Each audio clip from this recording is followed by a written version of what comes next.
France Bleu Soir, Arnold Derek. On a le plaisir d'être avec vous chaque soir entre 20h et 21h pour vous faire part de nos recommandations cinéma, lecture, télé, musique et entre deux petits coups de cœur, Pascal Atenza des Cap L'actu. Pascal, une tribune publiée dans le journal Le Monde fait beaucoup de bruit. C'est une tribune qui répond au fameux hashtag Balance ton porc. C'est une centaine de femmes qui a signé cette tribune pour le droit d'importuner une femme, mais pour le bien-être indispensable de la liberté sexuelle. Ça, c'est bien ça. Quand je serai un peu insistant avec ma femme et qu'elle me dira non, pas ce soir, je pourrai lui répondre: et le bien-être indispensable de la liberté sexuelle, t'en fais quoi, hein? Alors on en parle beaucoup ce matin parce qu'elle est signée entre autres par Catherine Deneuve. Voilà, c'est comme si après une campagne contre l'alcoolisme, Gérard Depardieu signait une tribune pour le droit à se bourrer la gueule, voyez. Alors dans cette tribune, les signataires sont pour la drague lourde, voire insistante. Elles sont pour les SMS graveleux que les femmes pourraient parfois recevoir, le baiser volé lors d'une soirée. Elles sont pour la main sur le genou ou encore elles sont pour la main aux fesses accidentelles, hein. Mais c'est le hashtag balance ta cochonne, ça, c'est pas possible, hein. Je plaisante, bien sûr, bien sûr. Mais bon, si elles aiment vraiment les blagues lourdes, douteuses, misogynes, les SMS graveleux, les mains aux fesses soi-disant accidentelles, elles n'ont pas besoin d'écrire une tribune dans Le Monde. Il y a plus simple, devenir chroniqueuse chez Cyril Hanouna. Elles auront tout ça. Alors, je ne sais pas vraiment quoi en penser. Bon, DSK, il a lu et relu cette tribune. Il a trouvé très bien cette tribune. Ouais, intéressante, logique, bien écrite. Bon, il a tellement lu que maintenant on peut plus la lire. Il a collé les pages, mais il a trouvé ça très très bien. Alors comment une centaine de femmes a eu le temps d'écrire une tribune aussi longue alors que c'est le premier jour des soldes? Je plaisante, Tex sort de ce corps.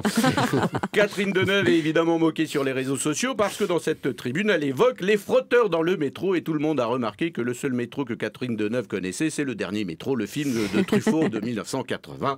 Alors il y a une certaine signataire, une certaine Sophie de Menton, qui n'est pas la mère des Bogdanov.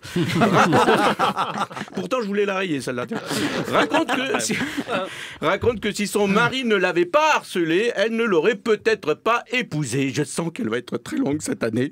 France Gall, au secours, reviens s'il te plaît, comme dans la chanson. Débranche tout, s'il te plaît. Allez, on change de registre avec Édouard Philippe qui l'a bien confirmé.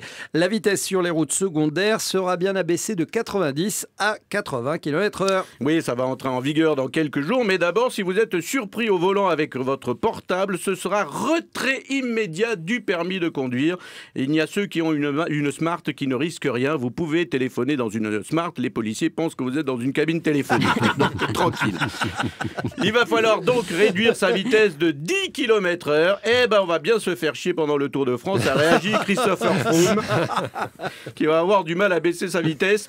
Édouard Philippe se félicite de cette mesure parce que réduire la vitesse de 10 km/h pourrait faire baisser le nombre de morts sur les routes. Et Anne Hidalgo se félicite également, mais répond à Édouard Philippe qu'elle a fait mieux qu'une baisse de 10 km/h, hein, puisque à Paris on aimerait déjà arriver à rouler à 50 km/h si c'était quand même possible, et c'est pas gagné. En revanche, c'est une mesure qui ne plaît pas à tout le monde. Marine Le Pen a lancé ce matin même une pétition contre la baisse de la vitesse sur les routes. Bah oui, quand elle voit son père, elle a envie d'accélérer.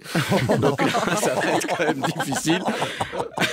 Alors, passer de 90 km/h à 80 km/h nous ferait perdre que 3 minutes. C'est pas énorme perdre 3 minutes, hein. C'est exactement ce que vous venez de faire en écoutant cette chronique. C'est vrai. Merci de nous le signaler. Je préfère. Ah oui, perdu, c'est perdu en plus. Oui, hein. c'est ça. Retrouvez Pascal Atenza des Cap L'actu tout en images en vous connectant sur francebleu.fr.